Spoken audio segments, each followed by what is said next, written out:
இன்னைக்கு நம்ம டேஸ்ட்டான ஒரு கார சட்னி ஒன்று பார்க்கலாமா? இது வந்து பூண்டு நெறைய சேர்த்து அரைக்கிறது. இது ஒன்ஸ் நம்ம அரைச்சு வச்சுட்டோம் அப்படின்னா, காலையில ஸ்கூலுக்குலாம் பிள்ளைங்க கிளம்பும்போது, டக்குனு இது தோசையில ஸ்ப்ரெட் பண்ணி குடுக்குறதுக்கு ரொம்ப சூப்பரா இருக்கும். இதுக்கு வந்து ஒரு 3 தக்காளி பழம், 2 பல்லாரி, ஒரு 15 பல் பூண்டு இது எல்லாமே கழுவிட்டு கட் பண்ணி வச்சிருக்கேன்.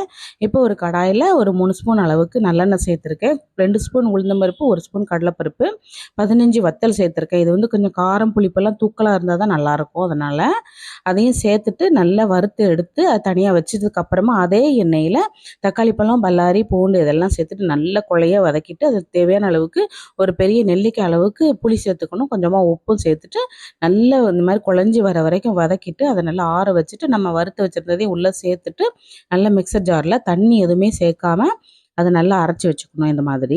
இப்போ ஆஸ் யூஷுவல் எப்போ நம்ம தோசை சுடுற மாதிரி நல்ல குழந்தைங்களுக்கு சுடுறோம் அப்படின்னா நல்லா தின்னா தோசை போட்டுட்டு அதில் வந்து ஒரு 2 ஸ்பூன் அளவுக்கு அந்த சட்னியை நல்லா ஸ்ப்ரெட் பண்ணி விட்டுட்டு கொடுத்தோம் அப்படின்னா சூப்பராக இருக்கும். ஃபைனலாக நெய் வேணால் சேர்த்துக்கலாம் நீங்கள்.